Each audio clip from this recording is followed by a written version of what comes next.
오늘 시편 109편 강해입니다. 이 시편은 개인적인 슬픔을 노래한 시입니다. 거짓 고소를 당한 시편 기록자가 제사장이 이끄는 종교법정에 출석해서 억울함을 호소하는 것과 같은 그런 형식으로 되어 있습니다. 그러나 시편 기록자는 자신을 구원해주고 대적을 처벌해달라는 소리가 아닙니다. 시편 기록자가 구하는 것은 자신이 하나님을 찬양과 감사로 드리게 해서 다른 사람들이 자신을 보고 하나님께 영광을 돌리게 해달라는 기도입니다.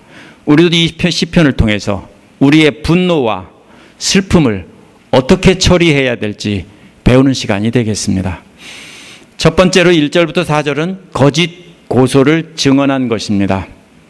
하지만 시편 기록자는 재판관인 인간 제사장에게 호소하는 것이 아닙니다. 하나님의 법정에 출석해서 재판관이신 하나님 앞에 호소하는 겁니다. 하나님께 잠잠하지 말아달라고 부탁하는 것은 제발 자기의 억울한 이야기를 들어주시고 자기 편 좀 들어달라는 겁니다.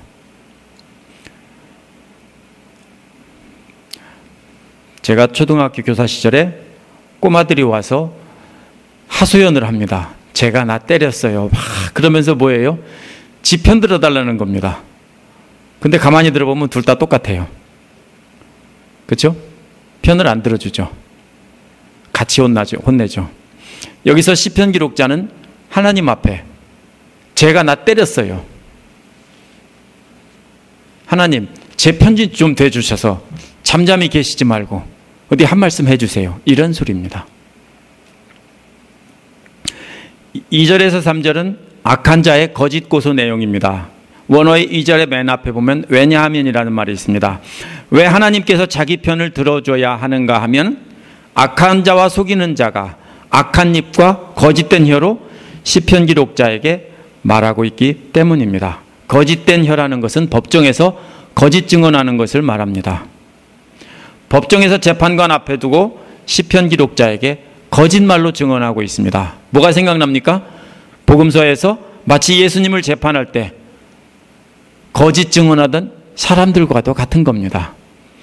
4절은 자신이 선한 행동과 대적들의 악한 반응을 비교합니다. 시편 기록자는 대적들을 사랑해서 그들을 위해서 기도를 올리건만 저들은 시편 기록자를 고발한다는 것입니다. 대적들을 사랑하는 마음으로 그렇게 했는데 거꾸로 대적들은 이 시편 기록자를 악한 거짓 고소로 고발하고 있다는 겁니다. 억울하겠죠? 눈물로 기도하며 사랑해줬는데 여러분을 고소한다고 생각해 보세요. 얼마나 억울하겠습니까? 지금 그런 상황입니다. 그래서 가장 오해하기 쉬운 부분이 5절에서 19절입니다. 여기는 시편 기록자의 이야기가 아니고 거짓 고소한 사람들이 뭐라고 고소했는지 하는 내용을 자세히 늘어놓은 것입니다. 5절은 이런 시편 기록자의 선을 오히려 악으로 갚고 사랑하는 마음을 미움으로 갚는다라고 했습니다. 6절, 19절은 어떻게 선을 악으로 갚았는지 하나씩 자세히 설명하고 있습니다. 원래 피고의 오른편에 서는 것은 고소하는 사람이 서거나 아니면 고소인을 방어하기 위한 증인이 서는 자리입니다. 무슨 말씀인지 아시죠? 재판정에서 검사가 서고 변호사가 서는 자리라는 것입니다. 그런데 6절에 악인을 시켜서 그에게 맞서게 하시고 고소인이 그 오른편에 서서 고발하게 해달라고 합니다. 여기서 악인이라는 말은 원어에서 사탄입니다. 사탄은 대적자라는 뜻입니다. 대적자라는 뜻인데요. 진짜 사탄이 그 고소인의 자리에 서서 시편 기록자를 고소하게 해달라는 뜻이라기보다는 시편 기록자의 대적이 고소인의 자리에 서서 시편 기록자를 고소하게 해달라 이런 뜻으로 보는 것이 옳습니다. 7절은 6절의 결과입니다. 대적자 원수가 고소인으로 서서 유죄 판결을 받게 해달라는 겁니다. 그가 억울하다고 하는 기도가 죄가 되게 해달라는 것은 유죄 판결 받게 해달라는 겁니다. 시편 기록자한테 하는 말이에요. 하나님께 그렇게 거짓 고소하는 겁니다. 8절에서 11절은요 시편 기록자의 생명과 재산과 가족에 대한 저주입니다. 8절에서는 시편 기록자의 생명이 빨리 끝나게 해달라는 겁니다. 살 날을 짧게 하시고 그가 하던 일도 다른 사람이 하게 해주십시오. 무슨 소리입니까? 젊은 날에 빨리 죽게 해주십시오. 한국말로 말하면 뭡니까? 급살맞게 해주십시오. 이런 소리입니다. 젊은 날에 빨리 죽게 해주십시오. 그럼 어떻게 돼요? 누구에게 재앙입니까? 그러면은 9절 10절은 가족에 대한 저주인데 젊은 날에 빨리 죽게 해주셔서 이 시편 기록자를 일어나는 결과입니다. 자식들은 뭐가 되게 하고 아비 없는 자식이 되게 하고 그 아내는 과부가 되게 해주십시오. 제가 붙이진 않았지만 원래는 없지만 붙인다면 한국말로면 청산과부가 되게 해주십시오. 늙어서 과부 되는 거는 그래도 괜찮은데요. 원어에는 없어요. 오해 마세요. 그렇지만 시편 기록자가 말하는 것이 대적들이 그렇게 하나님 앞에 고소하고 있다는 겁니다. 당시 이스라엘은 여자들이 재산을 소유할 수도 없고 경제활동을 할 것도 없었습니다. 아버지가 없다는 것은 먹고 살 길이 없다는 소리고 과부된 아내도 역시 먹고 살 것이 없어진다는 얘기입니다. 아버지가 없으면 자연히 할 수 있는 것은 딱 하나밖에 없습니다. 떠돌면서 구걸하는 신세가 될 수밖에 없습니다. 폐허가 된 집에서 쫓겨나서라는 말은 쫓겨난다는 뜻이라기보다는 폐허가 된 자신의 집으로부터 멀리 떨어진다는 말입니다. 처음에는 폐허가 된 아버지 집에서 남편의 집에서 그냥 머물러서 어떻게 살았겠죠. 집 다 부서지고 지붕도 없지만 한쪽 구석에 조금 지붕 남아있는 데서 어떻게 피하면서 어떻게 있었겠죠. 구걸을 했겠죠. 그런데 나중에는 거기서도 멀리 떠나게 해달라는 겁니다. 지독하죠. 거기서도 멀리 떠나게 해달라는 겁니다. 당시 이스라엘에서 아버지가 없으면 그 주변에 친척들이 다 살아요. 같은 집합끼리 같은 동족끼리 살기 때문에 친척들이 살아요. 그러면 그 사람들이 도와줄 수밖에 없어요. 그러니까 뭐예요? 거기서도 멀리 떠나게 해달라는 겁니다. 이해가 되시죠? 얼마나 지독한 저주인지. 그래서 친척들에게서조차 완전히 격리되게 해주십시오. 이런 고소입니다. 11절은 재산에 관한 저주입니다. 아버지가 젊은 날에 갑자기 죽었는데 그 재산을 빚쟁이들이 와서 다 가져가게 해주십시오. 그리고 남아있는 것은 빚쟁이뿐 아니라 낯선 사람이 와서 어라 저 집 거 눈 먼 거다 하고서 다 와서 약탈해 가게 해주십시오. 과부와 어린 아이들만 남았는데 그렇게 되게 해달라는 겁니다. 지금 순서대로 진행되는 겁니다. 시편 기록자를 죽게 해주십시오 에서부터 모든 것을 계속 얘기하고 있습니다. 계속 이어집니다. 12절에서 16절은 친척들에 관한 저주입니다. 12절은 그에게 사랑을 베풀 사람이 없게 하라 한 것이나 고아에게 은혜 베풀 자가 없게 하라는 것입니다. 뭐와 관련이 있습니까? 10절에 폐허가 된 집에서 멀리 떠나서라는 말과 비슷한 말인데요. 멀리 떠나서라는 말은 단순히 친척이 없는 곳으로 떠들게 해달라는 말인데요.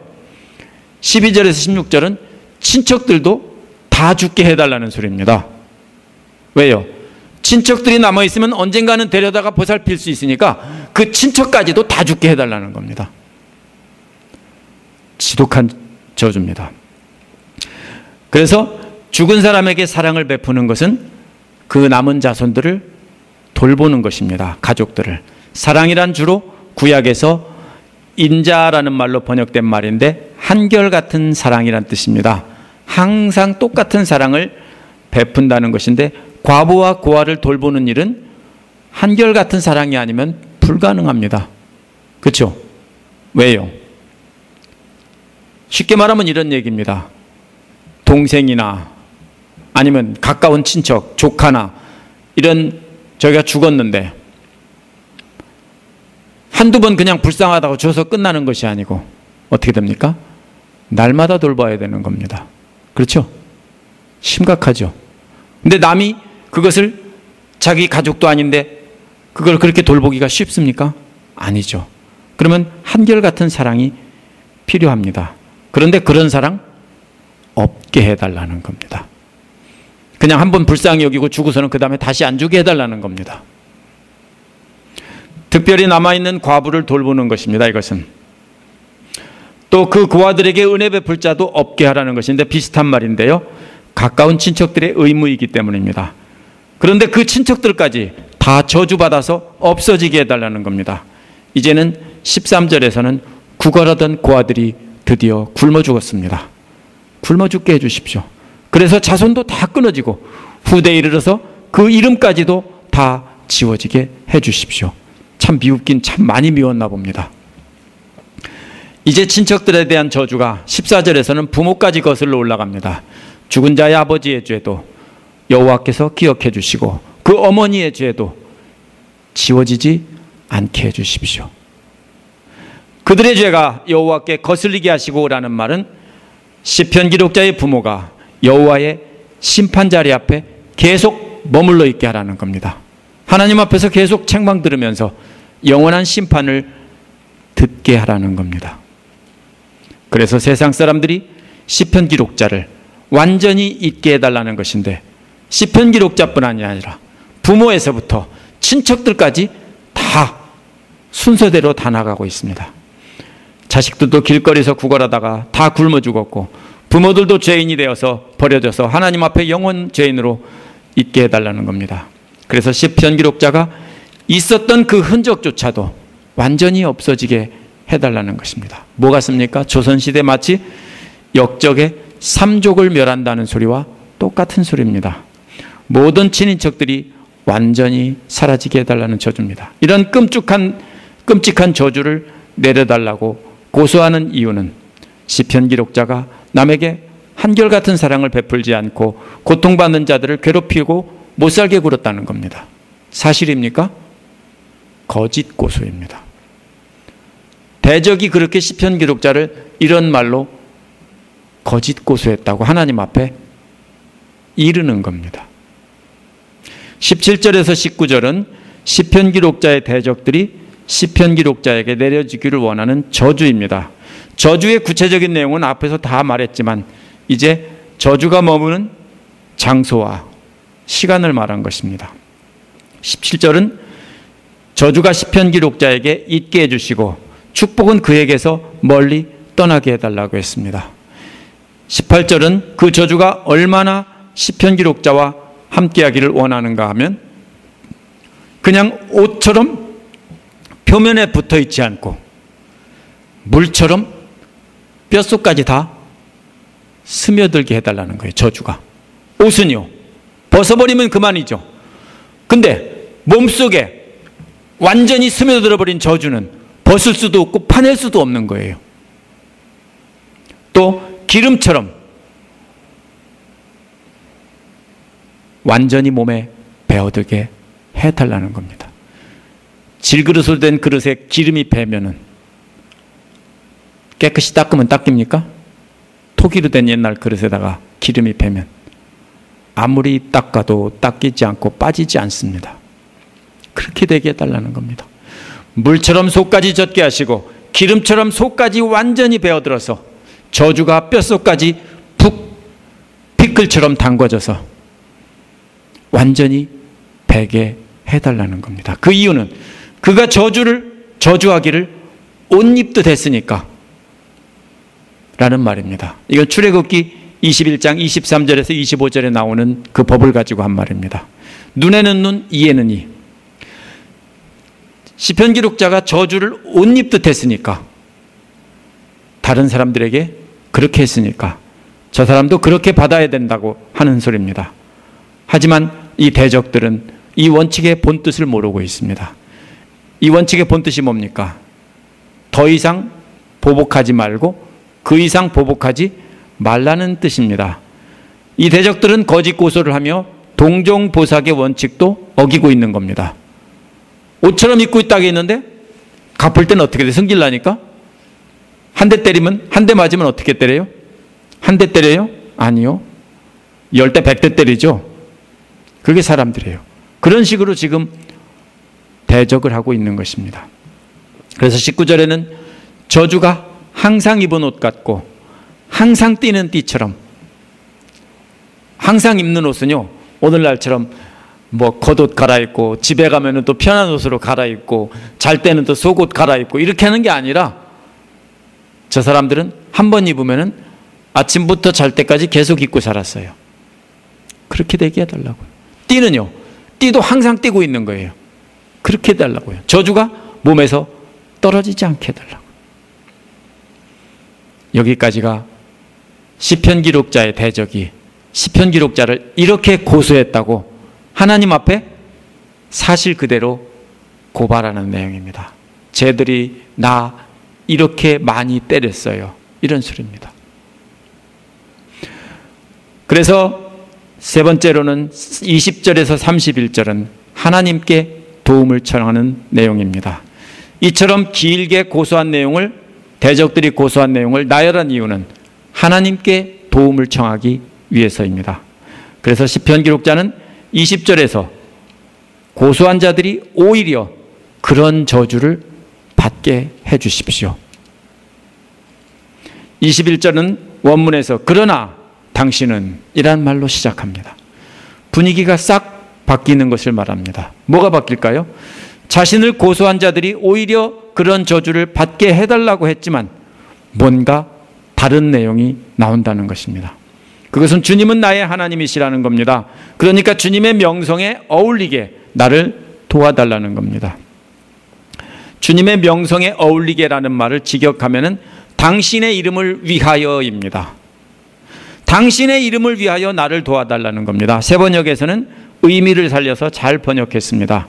하나님의 이름에 영광이 되도록 나를 도와달라는 겁니다. 그냥 원수 갚아주지 말고 나에게 해준 대로 그대로 하지 말고 하나님의 이름에 영광을 위해서 해달라는 겁니다.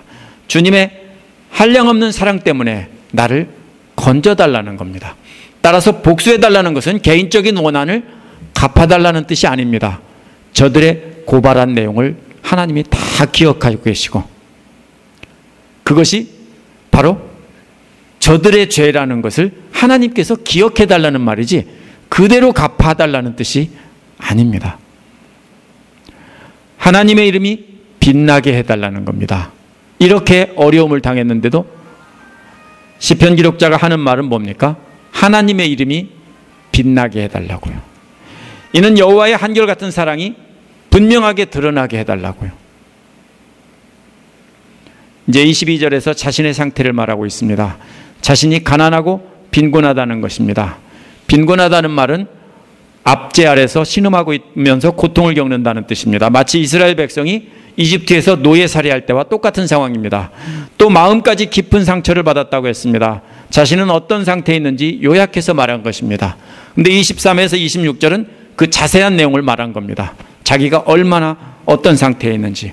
23절에서 석양에 기우는 그림자처럼 사라진다. 해질 때 그림자 가지고서 이렇게 놀이 해봤어요? 어떤 데 표시해보면 금방금방 움직이죠? 낮에는 그림자가 잘 안 움직이는데 해질녘의 그림자는 금방금방 움직여요. 이게 무슨 소리예요? 금방 사라진다는 거예요. 해질녘의 그림자는 하면 금방 없어져요. 석양의 그림자는 순식간에 사라집니다. 또 놀란 메뚜기처럼 날려간다는 말도 역시 갑자기 사라진다는 말입니다. 놀란 메뚜기 떼가 막 온 밭에 새카맣게 붙어 있는데 놀라면 뭡니까? 갑자기 확 날아가 버리는데 흔적도 없이 다 갑자기 사라지는 겁니다. 둘 다 똑같이 다 뭡니까? 자신이 순식간에 사라져가고 있다. 위기라는 얘기예요. 자신이 마치 그런 것 같다고요. 석양의 그림자 같고 놀란 메뚜기 떼 같은 그런 상황이다. 지금 시간이 얼마 없다. 자기가 완전히 사라지려면 시간이 얼마 없다 이 소리입니다. 완전히 사라진다는 뜻입니다. 위급한 상황에 있다는 겁니다. 하나님 앞에 구조해달라고 외치는 겁니다. 이제 시편 기록자의 마음 상태가 곧 타서 꺼져버릴 것 같은 위급한 상황에 있다는 겁니다. 24절은 이런 상황에서 하나님 앞에 금식하며 무릎 꿇고 기도하는 모습입니다. 그래서 기름기가 다 빠져서 수척해졌고 굶주림에 이것은 마치 뼈만 남은 아프리카 난민들 사진 보셨죠? 그런 것 같다라는 소리입니다. 이제 육체적으로 아주 위급한 상태에 있다는 것입니다. 곧 죽게 된다는 것입니다. 잘 보세요. 앞에서 그림자와 메뚜기 얘기는 마음 얘기예요. 근데 여기서는 뭐예요? 몸을 얘기하고 있는 거예요.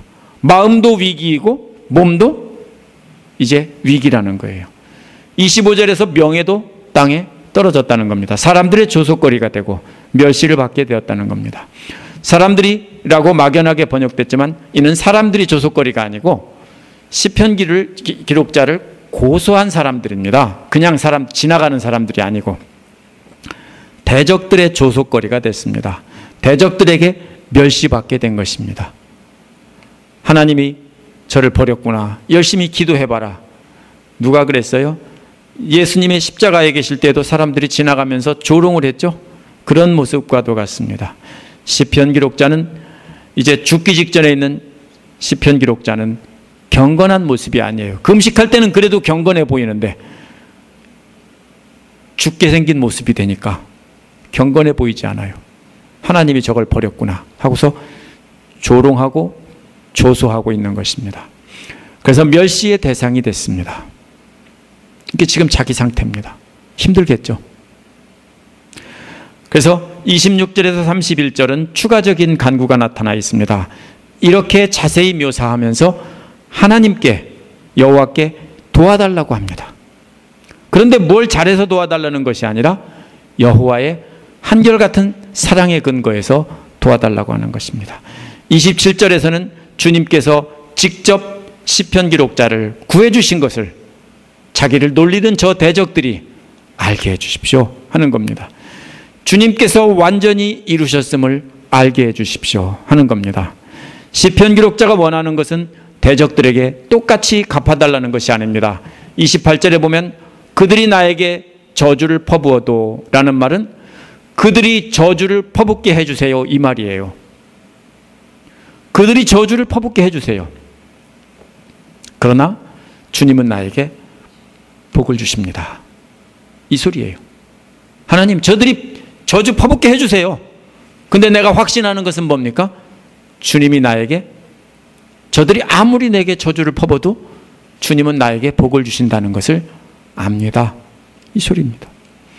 대적들이 저주를 퍼부어도 주님은 자신에게 복을 주신다는 것을 분명히 믿는다는 것입니다. 대적들이 시편 기록자를 치려고 일어났다가도 부끄러움 당할 것을 믿는다는 것입니다. 대적들이 멸망해서 부끄러운 게 아니라 그렇게 저주하고 조롱하고 저건 다 망했다 했는데 갑자기 뭡니까? 하나님이 짠 하고 나타나서 구원해 주시는 겁니다. 그러면 부끄러움이 되는 거예요. 그렇게 되게 해달라는 거예요. 원수들에게 갚아달라는 소리가 아니에요. 그때 주님은 당신의 종을 항상 즐거워하게 해 주실 것입니다. 29절은 고발하는 사람들이 수치를 뒤집어 쓰게 하시고 수모를 겉옷처럼 걸치고 다니게 해달라는 것입니다. 수치는 불명예라는 말이고 수모는 부끄러움이라는 겁니다. 대적들이 시편 기록자에게 저주로 옷 입게 해달라고 했습니다. 이제는 반대로 대적들이 완전한 불명예와 부끄러움을 당하게 해달라는 것입니다. 이는 자신이 주님 손으로 구원을 받고 즐거워하는 모습을 쟤들이 한번 보게 해주세요. 이 소리입니다. 대적들은 시편 기록자가 완전히 멸망하게 해달라고 고소를 했지만 시편 기록자는 망하게 해달라고 고소 안 했어요. 쟤들이 부끄럽게 해달라. 이 소리입니다. 한결같은 사랑으로 구원받는 모습을 보고 부끄럽게 되고 불명예와 부끄러움을 뒤집어 쓰게 해달라. 시편 기록자가 진짜 간구하는 것은 30절에서 31절입니다.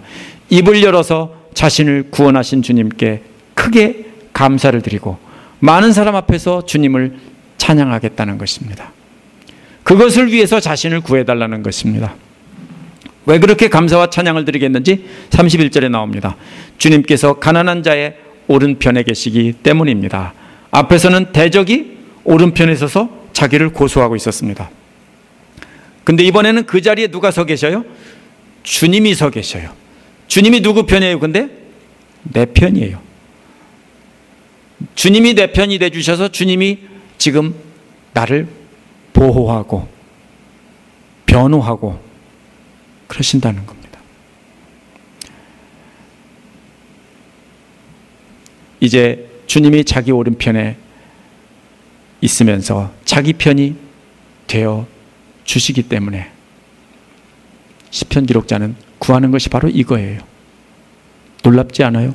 앞에서 그렇게 비참할 정도로 악랄할 지독한 저주를 퍼부었는데요.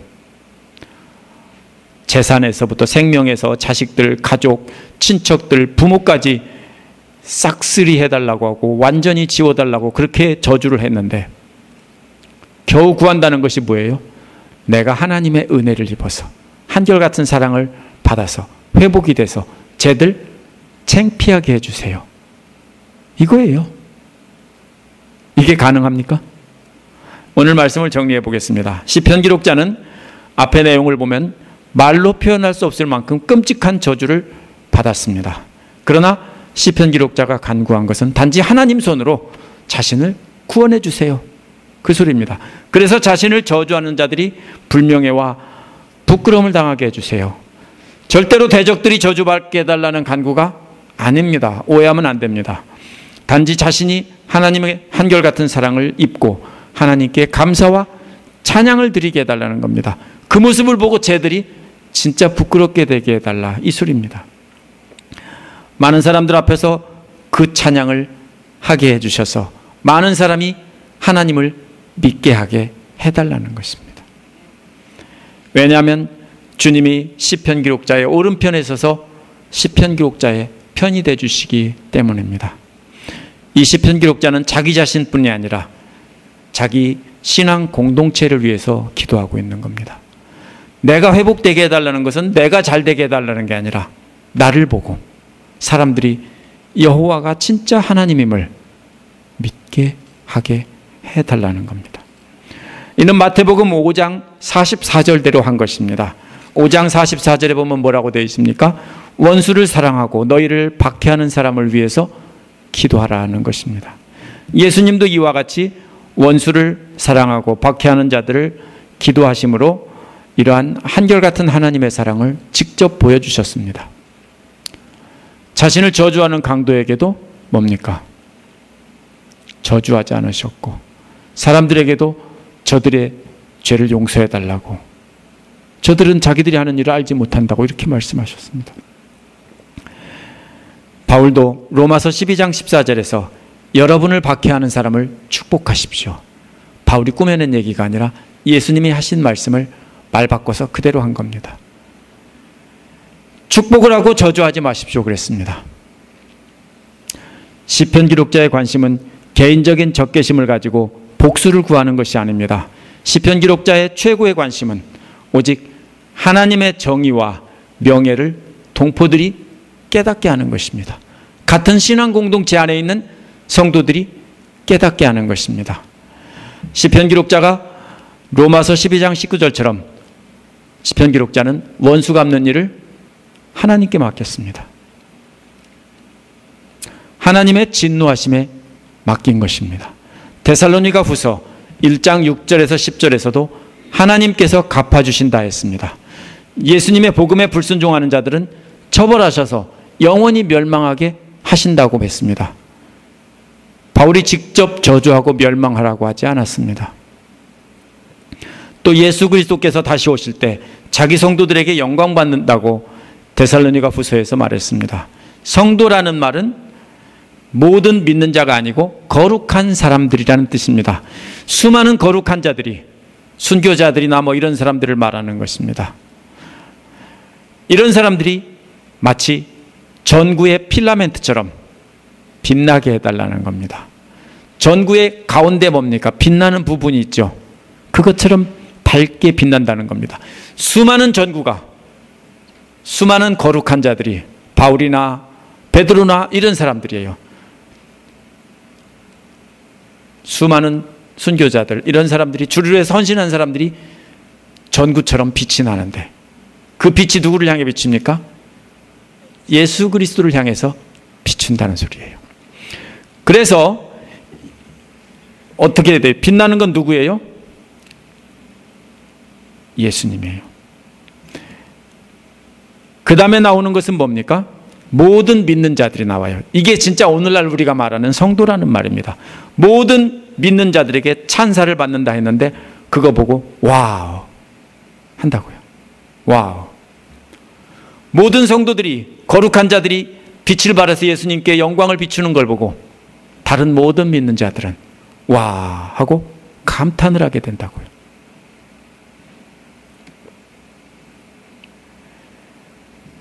그러면은 지금 이 땅에서 원수 갚는 것 같은 그런 일들은 아무것도 아니라는 거예요. 바울이 하는 얘기는. 여러분을 힘들게 하는 사람이 있습니까? 있죠. 그런 사람에게 분노와 적개심을 품고 있습니까? 아마 있을 겁니다. 그 힘들게 한 사람이 오늘 시편 기록자가 여러분을 저주한 것처럼 그렇게 저주했습니까? 저는 그런 저주 한 번도 받아본 적이 없습니다. 빨리 죽으라는 소리에서부터 자식부터 완벽하게 다 싹쓸이 길거리에서 굶어 죽게 해달라고 이렇게 저주하면서 부모까지 다 이렇게 이런 저주 받아본 적이 있어요? 그래서 미운 마음이 드는 사람이 있어요? 사실 우리가 원수 삼고 미워하는 것은 아주 작은 겁니다. 그렇죠? 별것도 아닌 거예요. 그 마치 뭐와 같은 거냐면요, 우리 고양이 혓바닥으로 핥는 것 같은 거예요. 고양이 혓바닥이 어떻게 생겼냐면요, 가시처럼 생겼어요. 촥 핥으면요 따끔해요. 그럼 승질나면 한 대 때릴 수 있죠. 얼굴은 제가 얼굴이 철판가라서 이제 얼굴은 핥으면 아무렇지도 않아요. 근데 팔이나 이제 어깨 같은데 목 같은데 핥으면요 죽을 것 같아요. 한 대 때리고 싶어요. 근데 사실 그게 뭔지 아세요? 좋다 소리예요. 저 털 빗겨주려고 하는 거예요. 저도 계속 털을 지 혓바닥으로 빗거든요. 까칠까칠한 브러쉬로. 여러분에게 사람들이 싫다고 하는 그 소리가요, 사실은 뭐예요? 관심의 표시예요. 사실은 악의로 한 말이 아닌데 그거 가지고 상처받아서 원수 삼는 거예요. 여기 시편 기록자의 대적술처럼 그렇게 저주를 하지 않았어요. 제가 보기에는요. 그렇다면 어떻게 해야 됩니까? 시편 기록자는 저런 저주를 받았어도 다 내려놨습니다. 그러면 우리도 역시 마찬가지 봅니다. 내려놔야 합니다. 적개심과 분노를 내려놔야 합니다. 그걸 품고 있으면서 내려놓지 않겠다고 하면은 하나님께 영광을 비추는 그 라이트가 될 수가 없습니다. 절대로 그런 일은 없습니다. 여러분의 마음에 있는 분노와 적개심을 내려놓지 않으면 여러분은 절대로 거룩한 무리들에 껴서 예수님께 영광을 비출 수가 없습니다. 또 그 영광의 모습을 보고 그 뒤에 서서 와우 할 자격도 없습니다. 그래도 계속 분노를 품고 계시겠습니까? 그러면 우리 주님도 여러분에게 영원한 분노를 품으시고 마지막 날에는 여러분은 주님 앞에 섰을 때 주님이 나 너 몰라 할 겁니다. 우리가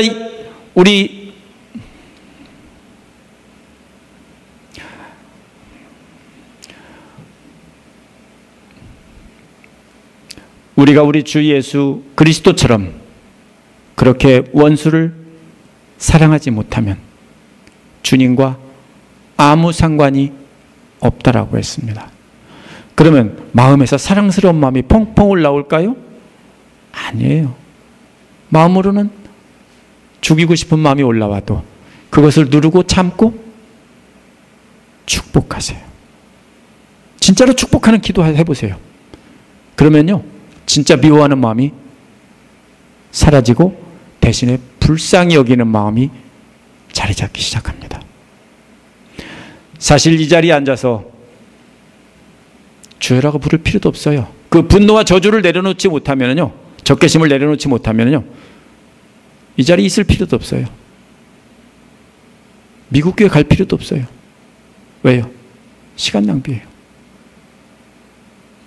제 말이 아니고 예수님 말씀이에요. 상관이 없다고 했어요. 그러면요, 우리가 예수님처럼 그렇게 거룩해져서 다 용서하고 받아주는 게 아니라 참는 거예요. 참고 그를 위해서 기도하는 거예요. 우리에게 필요한 것은 주님의 용서와 사랑이지, 우리만 경건한 모습으로 남을 심판하고 저주하는 것이 절대로 아닙니다. 근데 교회에서 많은 사람들이 어떻게 됩니까?